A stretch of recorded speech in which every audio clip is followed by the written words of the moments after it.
Seja bem-vindo à nossa aula sobre redes LSTM para previsão de séries temporais.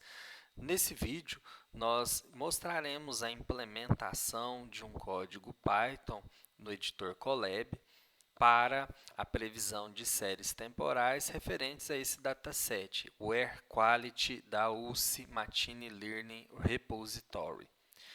Bom, o tema previsão de séries temporais é um tema já bastante tempo explorado pela área da estatística e nós faremos aqui a implementação de algumas ferramentas também da estatística antes da implementação da rede LSTM, até para que seja possível fazermos uma comparação.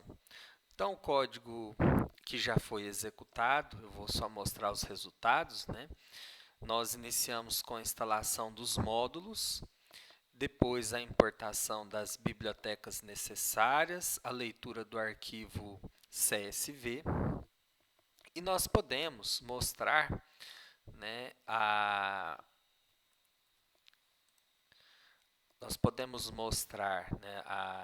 os primeiros 5 amostras. Podemos perceber a existência de uma coluna com valores not a number, então vamos excluir essa coluna por meio da opção drop, aqui o novo resultado, né, sem essa coluna. Podemos usar a função describe para ter um resumo estatístico dos dados, e aqui nós percebemos, né, média negativa e um mínimo com valor muito baixo, que indica a existência de outlier. E para resolver essa questão, nós vamos, por meio da função drop, eliminar todos os registros onde a variável AH consta como valor menor do que menos 2. Obtendo novamente o resumo estatístico, nós já observamos uma média positiva e uma variação bastante significativa nos dados, né? Seja de mínimo e de máximo, seja de mínimo no caso, né, o desvio padrão, assim como os quartis. Podemos mostrar a série, né? Então aqui a gente tem uma pequena amostra das 5 primeiras observações e as 5 últimas. Podemos mostrar o índice do registro máximo, o índice do registro mínimo. Podemos imprimir um gráfico da série. Então a gente observa, né, esse sinal aqui, né, que resume os dados, né?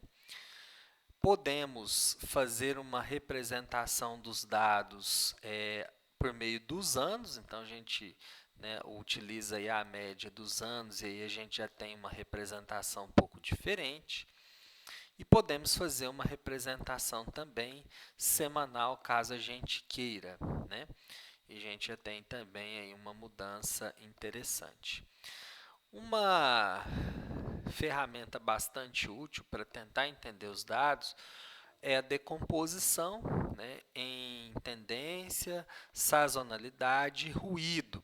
Então, a gente tem essa opção, né, dentro da biblioteca, e aí a gente faz, né, essa decomposição e depois nós podemos fazer a impressão tanto da tendência quanto da sazonalidade. Sazonalidade, a gente observa aqui um padrão bastante cíclico, né? E o ruído, né? Ruído aleatório que a gente pode observar aqui.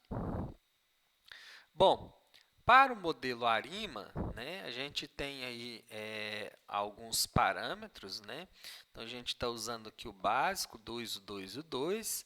A gente não vai entrar muito nesse assunto, né?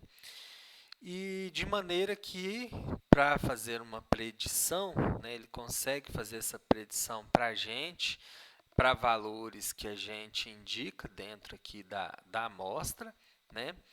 E do ponto de vista gráfico, né, a gente tem aqui alguns problemas com not a number, né? Mas a gente teria, né, em verde o valor da previsão e os valores reais separados para conjunto de teste, né? Então, a gente tem aí algum problema nessa previsão com um Root Mean Square, um MSE e um Root Mean Square, indo de 0,86 e 0,75. A gente tem o modelo Sarimax, que é uma evolução, né, seguindo os parâmetros e plotando o gráfico, a gente tem aí uma pequena diferença, né, na previsão em relação ao modelo anterior, mas que não são assim tão satisfatórios.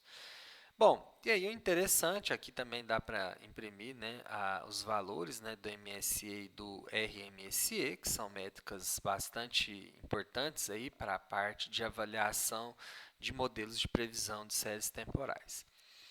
E aí aqui a gente vai, de fato, fazer, né, a previsão usando as redes LSTM, então a gente tem que fazer a importação da biblioteca TensorFlow e importar os módulos, né, o Sequential, Dense, LSTM e o Min Max Scaler.